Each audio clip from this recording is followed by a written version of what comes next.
este, habitantes para iniciar en acuarios marinos. Primero que todo quiero agradecer a la organización, a Víctor, que nos abre el espacio, tanto la asociación de acuariofilia marina y a mi persona para darles una pequeña guía para la gente que va a iniciar en acuarios marinos, ¿verdad? Es una guía básica para los que tienen ese gusanito de iniciar en marinos y tal vez no se han animado, o la gente que está nueva y igual sienten que les ha hecho falta alguna base, ¿no? Vamos a iniciar.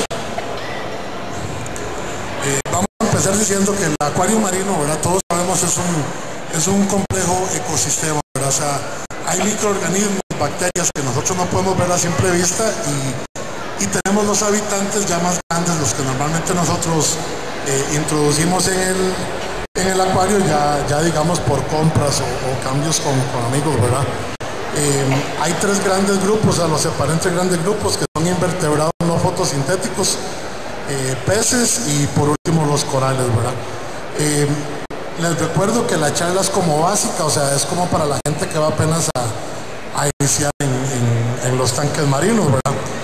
Las metodologías para dar el éxito en nuestros acuarios. Lo primero que tenemos que hacer es sumamente importante la elección del acuario. La elección del acuario es parte fundamental, tanto el tanque, digamos el vidrio, como lo es el equipo. El éxito a largo plazo que vamos a tener en nuestros tanques va a radicar básicamente en dos cosas: el equipo que vamos a tener y la manutención que le vamos a dar, ¿verdad? Aparte de esto, las buenas prácticas responsables es sumamente recomendado en el equipo de inicio de un tanque marino tener un tanque de cuarentena. El tanque de cuarentena nos va a ahorrar a futuro meter patógenos en los tanques y poder perder habitantes que ya teníamos tiempo atrás libres de enfermedades o alguna plaga, ¿verdad? Y por tercero sería la elección de los habitantes del tanque, ¿verdad? A la hora de comprar, ya sean invertebrados, corales o peces, hay 4 puntos, bueno, yo numeré 4 puntos acá para tener una buena compra, una buena elección del pez, el coral y el invertebrado, ¿verdad? Lo primero que tenemos que tener son necesidades alimenticias.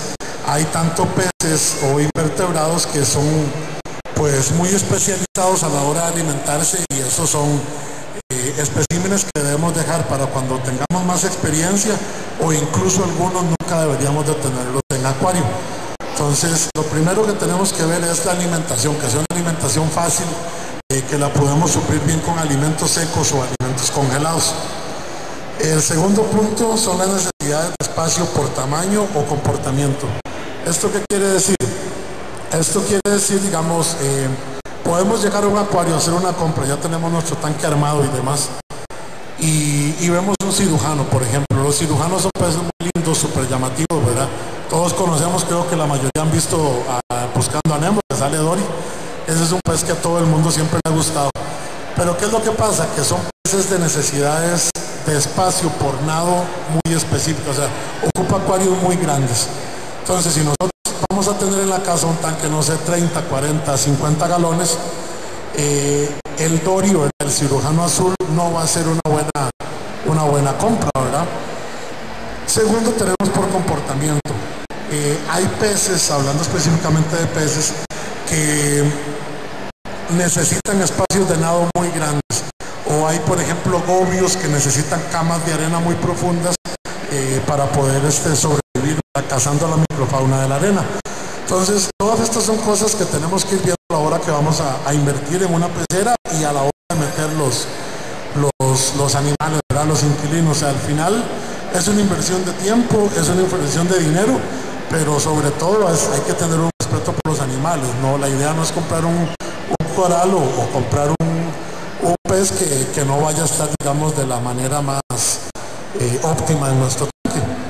El tercero es el comportamiento social. Aquí básicamente tenemos peces pasivos, peces semiagresivos y peces agresivos. Si vamos a iniciar el tanque, lo ideal es que sean peces pasivos o incluso semiagresivos. ¿Por qué? Porque Al meter un pez agresivo, si vamos a meterlo con peces tranquilos, vamos a tener problemas de agresión. Al pelearse, ¿verdad? Se van a hacer algunos daños físicos, que eso nos va a cargar problemas, normalmente bacteriales.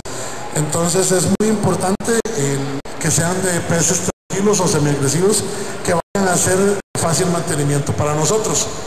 Y por tercero tenemos las necesidades biológicas. ¿Esto qué quiere decir? Eso quiere decir, por ejemplo, si ven acá en la imagen del centro, la más grande, eso es una estrella arenera. Esa estrella, para sobrevivir, necesita estar filtrando arena para poder alimentar. Se alimenta de copépodos, microfaunas y demás que va a haber en el fondo del tanque. Si nosotros tenemos un tanque y tomamos la decisión de no ponerle arena, que sea libre en el fondo, no sería una buena adquisición este tipo de estrella. Por dar un ejemplo, ¿verdad? ¿Por qué? Porque ella no puede estar en un tanque sin arena. Entonces las necesidades biológicas son esas, son esos detalles que debe tener nuestro tanque para que el individuo, digamos, prospere de buena manera. Ahora vamos como recuerdan, los dividimos en tres: invertebrados, peces y corales. El primer grupo que vamos a ver es los invertebrados, ¿verdad? Son una parte importante, ¿por qué? Porque mucho de nuestro equipo de limpieza en el tanque, algunos de arrecife, nos lo van a hacer los invertebrados. Los invertebrados nos ayudan a mantener limpias las camas de arena, nos ayudan a mantener libres de algas las rocas y demás partes del acuario, por ejemplo. Acá pusimos 7 de los principales grupos, digamos, de lo que más se ven en los acuarios para la hora de hacer una compra de invertebrados: camarones, estrellas de mar, caracoles, tenemos los cangrejos, que son los cangrejos ermitaños, la gran variedad que conseguimos para nuestros tanques, erizos, esponjas y anémonas. Esos son como los 7 grupos más importantes o más comunes. Sin embargo, no todos son pues apropiados para alguien que está iniciando en el mundo marino. Acá tenemos el camarón limpiador. El camarón limpiador es famoso, vuelvo a insistir con la película Buscando a Nemo. Él sale en la película, o sea, es un invertebrado muy famoso, muy buscado por los aficionados porque tiene un comportamiento muy particular. Ellos se dedican a limpiar de piel muerta, parásitos, células a los peces de más tamaño en el acuario. Entonces los peces se le acercan y ellos llegan y los limpian, ¿verdad? Entonces es un invertebrado que, aparte de lo bonito que es de verlo en nuestro tanque, nos va a dar un pro, que es el ayudar a mantener los peces, digamos, limpios de parásitos y demás. Es carnívoro, sin embargo se llega a acostumbrar a la comida seca ya cuando tiene bastante tiempo en nuestro tanque. Al alimentar un pellet o demás, él incluso sube y se llega a acostumbrar a comer de la mano de uno. Comportamiento pacífico, puede estar un individuo solo o lo podemos tener en grupos, no hay ningún problema. Y es compatible con acuarios de arrecife. Cuando decimos compatible con acuarios de arrecife, queremos decir que no nos va a molestar a los corales en su buena teoría, ¿verdad? Hay excepciones, a veces hay algunos individuos que se salen de la regla, pero la gran mayoría, cuando uno dice compatible con acuarios de arrecife, es que lo podemos tener bien con cualquier tipo de coral y demás. Ahora pasamos al siguiente invertebrado, que tenemos las estrellas serpientes. Estos son de varias especies, varios géneros. Las más comunes son las ofiuras. Son esta estrella de disco pequeño y normalmente 5 tentáculos muy largos. De ahí viene su nombre de estrella serpiente. Es carnívora, por lo tanto, y con ellas hay que tener cuidado de no meterlas con peces muy pequeños. Si estas estrellas las tenemos o ya las adquirimos de un tamaño grande, a los peces pequeños los pueden llegar a depredar. Entonces son cosas que hay que tener en cuenta, ¿verdad? Es un comportamiento pacífico, no te va a molestar a otros invertebrados, a menos, como le digo, como con los peces, que si son pequeños se los come. Ya es una cuestión de alimentación, ¿verdad? Compatible con acuarios de arrecife y se puede mantener solo o en grupos. Esta estrella,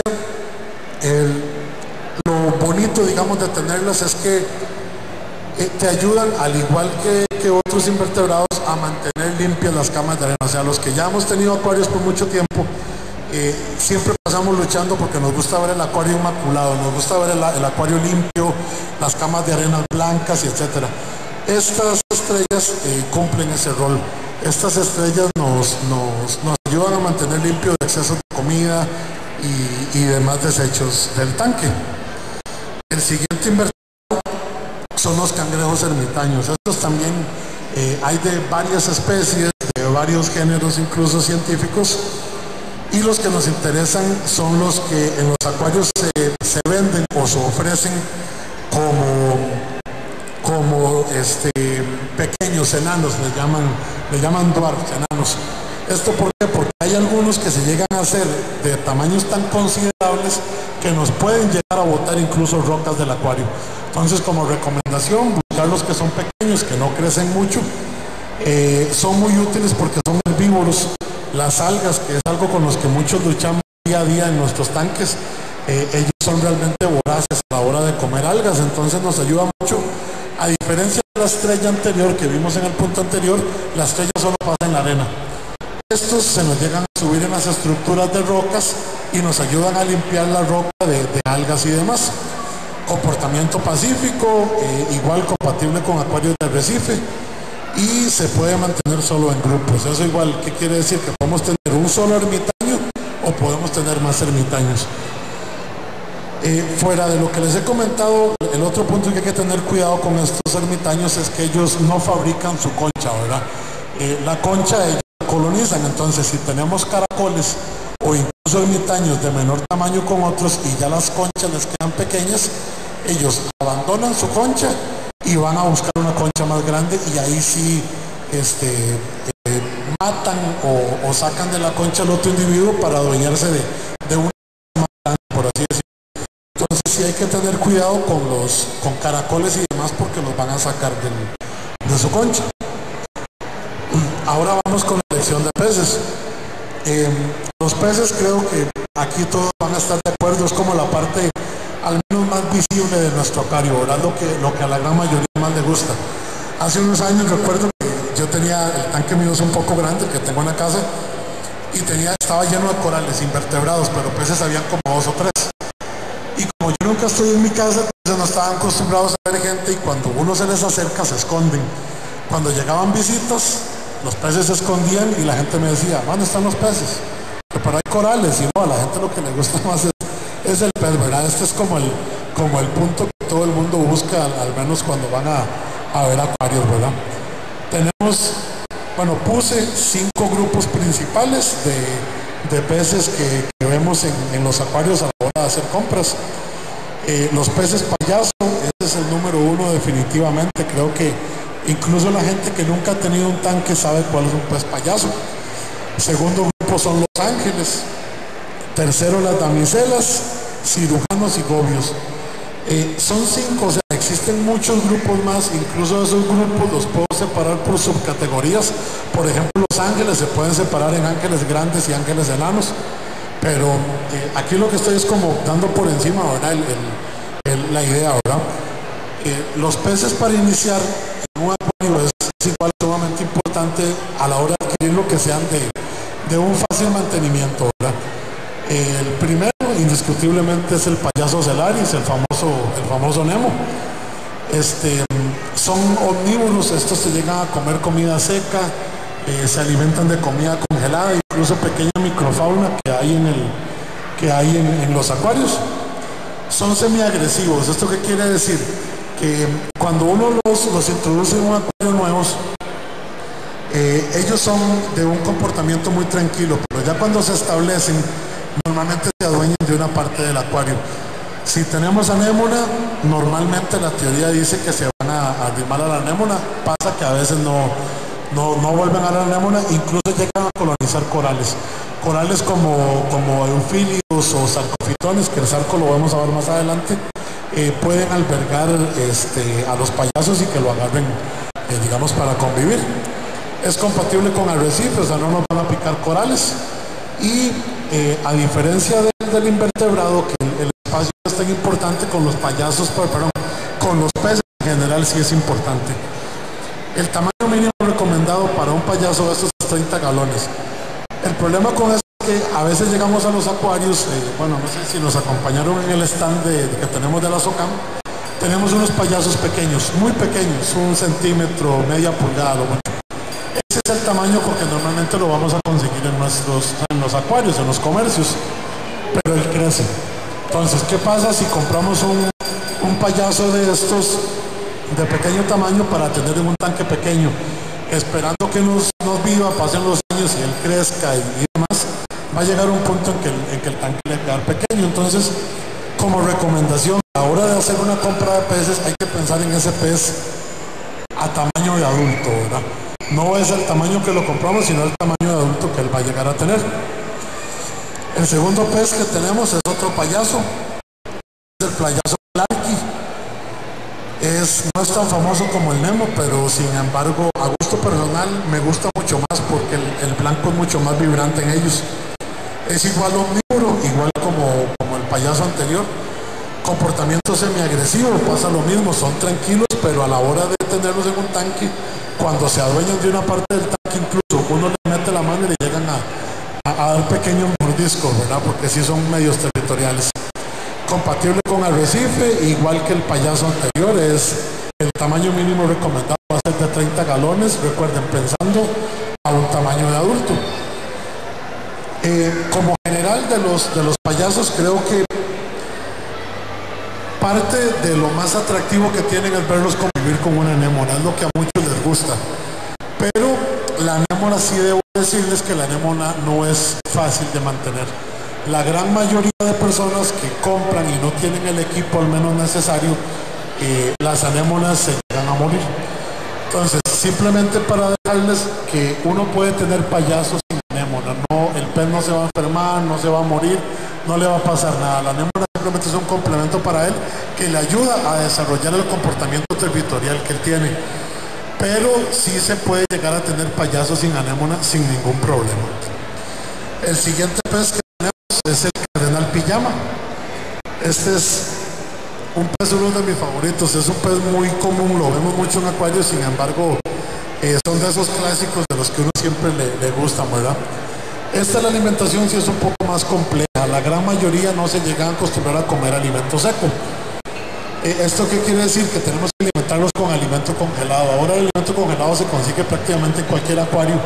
Hay misis, hay artemia, hay varios tipos y es de lo que ellos se alimentan. Entonces creo que es un pez que puede servir bien para un principiante porque ya ahora la alimentación es muy fácil.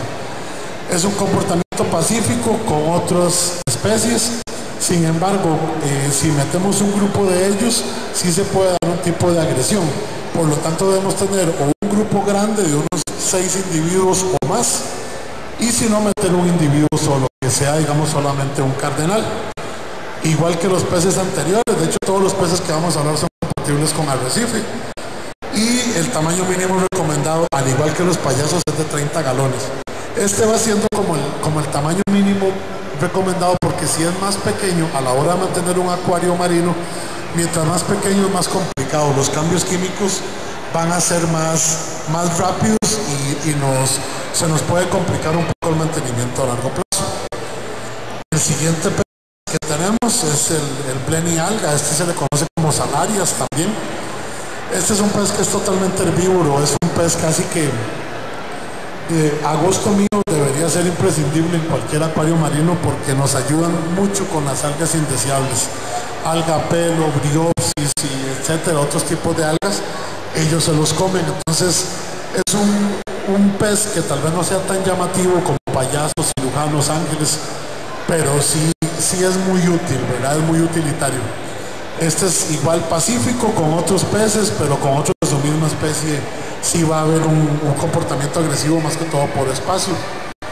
Compatible con arrecife, igual que los anteriores, tanque mínimo recomendado 30 galones. Y tenemos por acá el gobio pez de fuego, que este es el firefish. Este es otro de los peces que a muchos les gustan de los tanques marinos, es muy bonito verlos. Él es un pez pequeño, un comportamiento muy pacífico con otras especies. A la hora de meterlo a él, si se va a tener en parejas o que sea grupos grandes, a menos de que sea una pareja ya establecida. Si por A o B uno mete dos machos, ellos se van a pelear, y esos ojos cerrados, no hay forma de saber entre macho y hembra entre este pez. Entonces lo ideal es tener o un grupo grande de unos 6 individuos o tener uno solo. La alimentación es carnívora en su mayoría, pero él sí se llega a acostumbrar a comer alimento seco, ya sea hojuela o pellets, sin ningún problema. Es compatible con el arrecife y este sí lo podemos mantener en un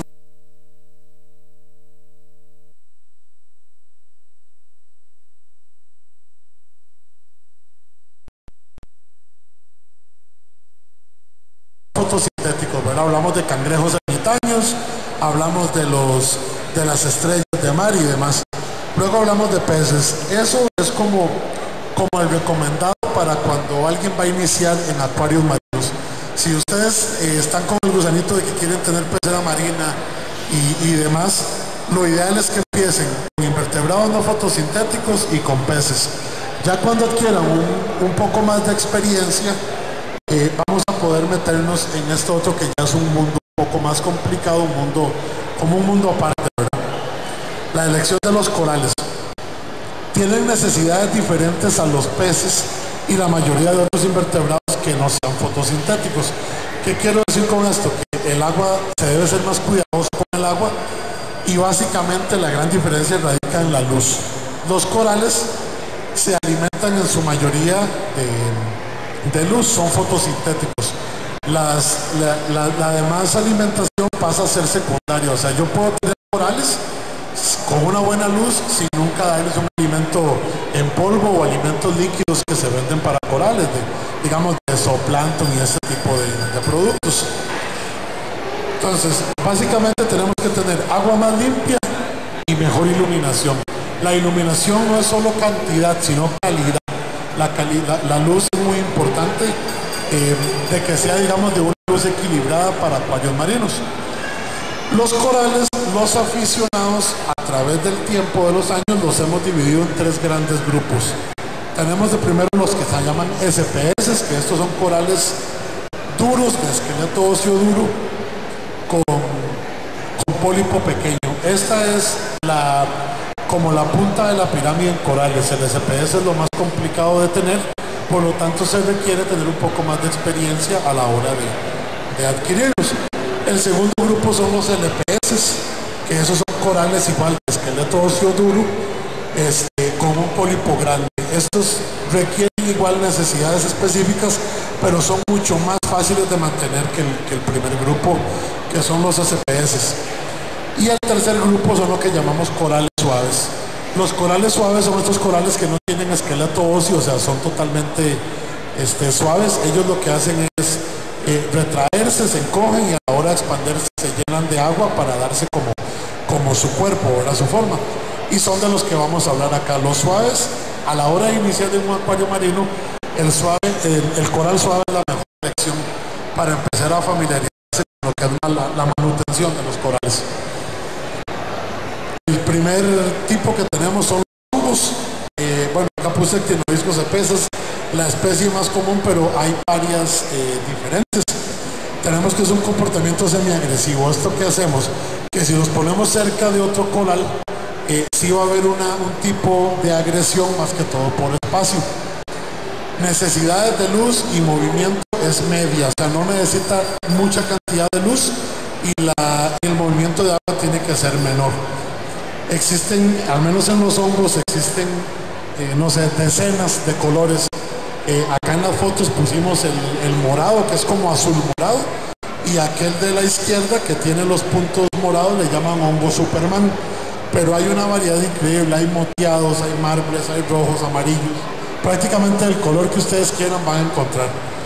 Es un coral que se mantiene fácil, se reproduce ya sea naturalmente en el tanque poblando, o uno lo puede reproducir partiéndolo, se corta y se llegan a sacar, digamos, más pólipos. Considero que es uno de los primeros corales con que la gente debe empezar en el mundo marino.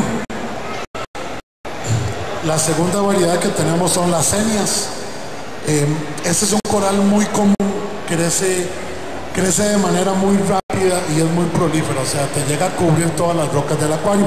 Por lo tanto, hay que tener cuidado a la hora de tenerlas, tenerlo tal vez un poco separado de las estructuras grandes de roca porque te llegan a colonizar y por lo tanto te llegan a dañar otros corales. Es un comportamiento muy pasivo, ellos no tienen muchos mecanismos de defensa. Le llaman senia pulsante porque es uno de los, creo que es de los pocos corales que sí tienen un movimiento pues natural. Ellos, cada pólipo, ellos se retrae, usted los ve y se retrae, se abre, se retrae, se abre. No siempre pasa en todas las peceras, hay peceras donde las senias nunca se le llegan a pulsar, pero en la gran mayoría de los casos sí. Igual que el anterior, es necesidades de luz media y movimiento de agua medio. ¿Esto qué es lo que pasa? Digamos que si tenemos una luz muy fuerte, no podemos tener este coral en el tope del acuario porque se va a quemar. Y si el movimiento de agua es muy fuerte, él va a pasar retraído, siempre va a estar cerrado y no vamos a verlo pues con los pólipos abiertos. El siguiente coral que tenemos es otro clásico, las zoas, los famosos zoanthus. En esto, al igual que en el primer coral que les mostré, que era el hongo, existe casi que una variedad, podríamos decir, de cientos de variedades de colores diferentes. Como pueden ver ahí, bueno, la imagen de la izquierda tiene un poco más de variedad de colores. Este es un coral de esos que llegaron al hobby y llegaron para posicionarse siempre ahí. Hay aficionados que se dedican solamente a coleccionar zoanthus. Es tan amplio la variedad de colores, tamaños y demás, que los aficionados tienen un tanque solo de zoas para ver esa variedad de colores tan grande que tenemos. El comportamiento es semi-agresivo, o sea, si los ponemos cerca de otro coral, sí va a haber una agresión pequeña, pero la va a haber. Al final alguno de los dos va a ceder y va a cerrarse y el otro va a crecer de más. Necesidades de luz media y movimiento de agua medio. Sucede igual que con las senias. Si lo ponemos donde hay mucho movimiento de agua, o sea, que una cabeza de poder les pegue, digamos, directo, ellos van a permanecer cerrados. Entonces se recomienda con aguas más calmas. Y por último, el último coral del que vamos a hablar hoy es el coral cuero, son los sarcofitones. Este fue el que les dije ahorita anteriormente, que los payasos llegan a convivir en él, se meten, lo confunden con una anémona y viven dentro de él, se meten. El problema es que a veces el coral se resiente mucho y no le gusta que los payasos anden ahí rondando cerca de él. Es un comportamiento pasivo. Se llegan a ser realmente grandes. Yo nunca he tenido uno muy grande, pero tuve un amigo que llegó a tener uno que tenía por lo menos fácil 60 centímetros de diámetro. Muy grandes, tienen mucha presencia, muy bonito. Necesidades de luz media igual y movimiento medio. Como notaron con los corales, todos los cuatro ecotipos que les traje, las necesidades de luz es media y el movimiento es medio. Esto es porque estoy pensando en una pecera que está iniciando y tiene un equipo básico, ¿verdad? Ya cuando tenemos peceras más equipadas y demás, con este tipo de corales que les hablé, hay que tener cuidado y más bien ponerlos a veces incluso un poco a la sombra porque la luz les llega a dañar. Entonces, estos son corales como para iniciar, ¿verdad? Sabemos que la charla va dirigida a la gente que está iniciando o que tiene unas pocas bases en lo que es el acuarismo marino. Entonces, los corales que damos acá no son los únicos, hay una variedad muy grande, hay otros que se pueden mantener también para principiantes, pero bueno, la charla no la queríamos hacer muy larga y se dieron un grupo pequeño, ¿verdad? Ahora tenemos una sección de preguntas, dudas. Si alguien del público tiene alguna duda, quiere hacer alguna consulta sobre lo que se vio, además. Ok, entonces vamos a pasar a la etapa de conclusiones para dar finalizada la charla. Lo primero que les puedo decir, si se van a meter en el acuario marino, es que hay que ser paciente. O sea, no se trata de tener el dinero, ir al acuario, comprarse la urna, la sal, arena, peces, y no se puede hacer así. En este hobby, si uno no llega a ser paciente, si no tenés la calma para esperar semanas de madurar un tanque, luego hay que meter los peces poco a poco, meter los que son menos agresivos del inicio. O sea, sí es un hobby que te va a llevar semanas, incluso algunos nos lleva años llegar a ver una pecera como la tenemos en la mente, ¿verdad? Entonces lo primero y el consejo que le doy siempre cuando hablo con alguien de que va a iniciar en esto es de que hay que ser paciente, o sea, no se puede correr. Esto no es un hobby en el que uno puede llegar y hacer todo de buenas a primeras. De segundo, tenemos que saber y entender nuestro acuario, o sea, las debilidades y fortalezas que va a tener nuestro tanque. Si es un acuario grande, entonces podemos tener que una fortaleza va a ser el espacio que tenemos y tenemos una gama más amplia de peces que vamos a tener. Si tenemos un acuario con una luz un poco baja, digamos, en cantidad, entonces sabemos que no podemos tener cualquier coral, ¿verdad? Entonces sí hay que ser muy consciente a la hora de pensar en qué vamos a meter y no vamos a meter en el acuario, es de lo que podemos tener por básicamente el equipo y espacio que vamos a tener. Fuera de eso, en estas fortalezas o debilidades que les estoy hablando, quiero hablar lo que es el tiempo del acuarista, ¿verdad? Los acuaristas, creo que la gran mayoría, todos trabajamos o son estudiantes, entonces hay que tener claro la cantidad de tiempo que tenemos para dedicarle a nuestra pecera. Entonces, si somos una persona muy ocupada, que sale del país o que tiene poco tiempo de dedicarle, entonces todavía más hay que buscar especies fáciles de mantener. Al final la idea de tener un tanque marino, de tener ese pedacito de mar en nuestras casas, es la cuestión decorativa. A alguien le gusta la cuestión del reto de poder mantenerlo a largo plazo, pero ante todo sí hay que tener respeto por los habitantes que tenemos. Entonces sí hay que ser muy consciente en qué podemos tener y qué no. Luego, en el tercero, tenemos que hay que escoger muy bien a los inquilinos. Ahí puse cabeza fría, ¿verdad? A veces llegamos a un acuario y vemos, no sé, el pez que siempre hemos querido y tal vez sabemos que no lo podemos mantener, pero creemos que porque le vamos a dar un poquito de amor en la casa, él se va a acostumbrar. No. Uno tiene que saber qué puede comprar y qué no, qué puede mantener y qué no. Entonces, a veces, no, yo creo que a veces no, siempre tenemos que tener pues esa paciencia a la hora de llegar a un acuario y saber qué podemos tener y qué no, y a veces pues tener esa fuerza de voluntad de decir no me lo voy a comprar porque esto se me muere, pero por más que nos guste y demás.